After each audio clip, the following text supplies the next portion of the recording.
नौ हिंसा को हवस ने कर दिया है टुकड़े टुकड़े, नौ हिंसा को मोहब्बत की ज़बां हो जा, अखुवत का बयां हो जा, मोहब्बत की ज़बां हो जा, अखुवत का बयां हो जा। मेरे भाइयों, मेरे लीडर हजरात, आप लोग कौम के रहबर है, लीडर है, अगर आप सुधर गए, हम सुधर गए तो इंशाअल्लाह उल-अज़ीम कौम की तकदीर बदल जाएगी। ये सीधी सादी कौम है, हम लोगों को संघर्ष करने की जरूरत है, मेहनत करने की जरूरत है। देख रहे हैं मर्दे कलंदर है ये।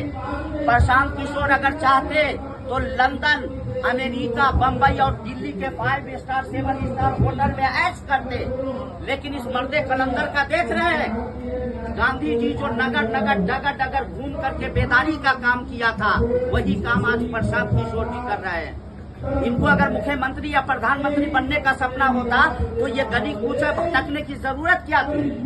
इनके सीने में दर्द है और उस दर्द में हिंदुस्तानियों की मोहब्बत है, न हिंदू की न मुसलमान की, हिंदुस्तानियों की मोहब्बत है। आज उसका नतीजा है कि आज ये आदमी बेदारी का काम कर रहा है। लिहाजा क्या बात हम सब लोग